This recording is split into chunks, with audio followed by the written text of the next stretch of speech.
कुमारिघाटा सेसापानियाव नोंथाङा शिव मन्दिर बेखौ जेनबाय बिनि समाव गिबि गिबियावनो नोंथांमोननि चेनेलसिम आंनि खुलुमनाय जासिहरनाय थाबाय।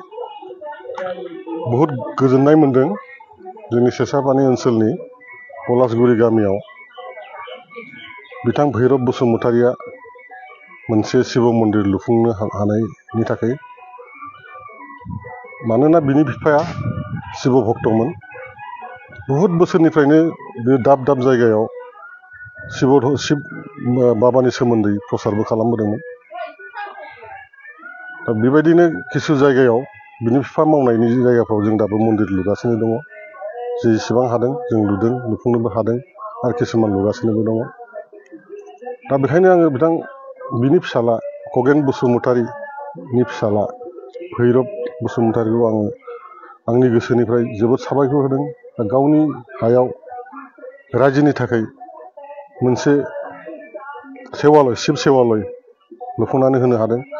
जाय जायगायाव फैनानै गामिनि मानसिफ्रा खाथि खालानि गामिनि मानसिफ्रा बा बे गामिनि मानसिफ्रा फैनानै जोङो शिब बाबाखौ खुलुमनानै गावनि संसाराव गावनि जिउआव गोजोननाय लाखिनो हागोन आं बेखौ आसा खालामदों। दा बेनिखायनो आं गले गले आरो बिथांखौ आंनिफ्राय साबायखर बावबावदों। जाहाथे आरो हायोबा बिथांबायदि जों सैत्य सनातननि हिन्दु धर्मनि मानसिफ्रा बिदिनो गामिफ्राव बिदिनो मन्दिरफोर लुफुंनानै लानाया मोजां आरो लुफुंनानै लानांगौ। जाय माने जों धोरोमखौ जों मानिनांगौ। मन्दिरफोरनि गेजेरजों जोङो धोरोमखौ जोङो सिबिनांगौ। जाय धोरोमनि गियानखौ लानानै आध्यात्मिक गियानखौ लानानै जोङो गावजों लोगोसे जों संसारखौ मोजाङाव दैदेनलांनो हायो। बेखिनिखौनो आं दिनैनि बे मन्दिर लाफुंनाय समाव बुंनाय जाबाय। रायजो राजाखौ मा खावलायो नोंथाङा बेनि सायाव मन्दिराव फैनाय बा नायफैनाय? दा रायजो राजाफ्रा फैनांगौ। जोंनि बे जायगायाव मथा मन्दिर बिदि शिब मन्दिर गैया। रायजोफ्रा फैनानै सहाय खालामनांगौ। एसे एनै सहाय माने खामानिजों हायोबा आर्थिकजोंबो एसे सहाय खालामनांगौ आरो मन्दिरखौ साबसिन बानायनायनि थाखाय आं रायजो राजाफोरखौ खावलायदों। नोंथांमोना फैनानै मन्दिराव सिबिनायजों लोगोसे मन्दिरनि एसे माबाफोर नांगौ जायोबा बेखौ एसे बुजिनानै थांनानै एसे सहाय खालामलायनानै हायोबा हयथ' जोंहा नैबे भैरब बसुमतारिनि साननाया आरोबाव मोजांसिन जाफुं होननानै आं सानो आरो आं बेखौनो खावलायदों दा रायजो राजाफोरखौ। गिबियावनो आंनि खुलुमनाय आरो सिबिनायखौ बावहरग्रोनाय जाबाय। नैबे शिव शंकर ईश्वर महादेवखौ आंनि आफाया 1964 सननिफ्राय बियो सिबिबोदों। बे बुंलांदों थैनि आगोलाव आं जेब्ला थैगोन आं थैनायनि उनावबो नोंसोरो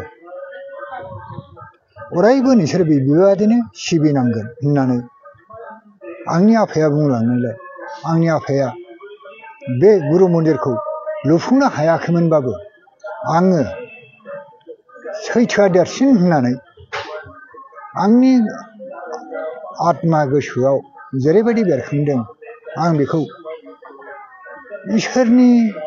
इसोरा आंनो आत्मा गियानाव बुंदों मा नोङो होगोना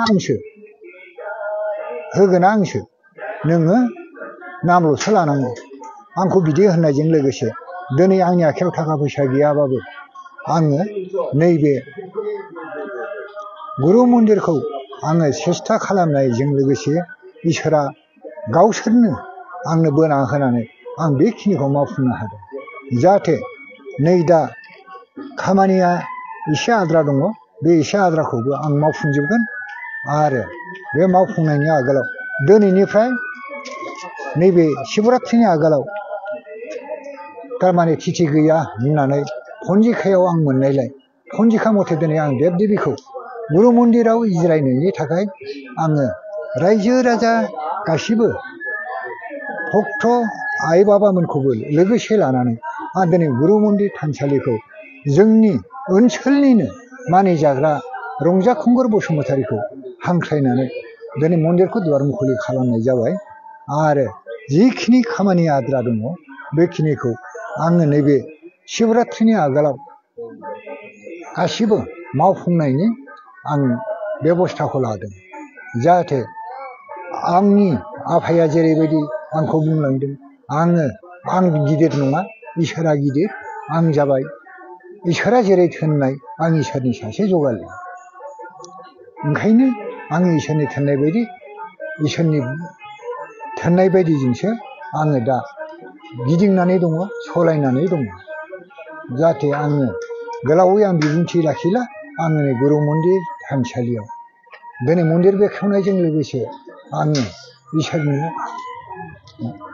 आं जेरैबायदि सिबियो बेबायदि सिबिनानै गुरु मन्दिराव देब देबीखौ आं जिरायहोनांगौ आंना सम जानानै फैबाय आं बेखिनिखौनो बुंनानै दिनै आंनि बिबुंथिखौ एसेखिनियावनो फोजोबनाय जाबाय।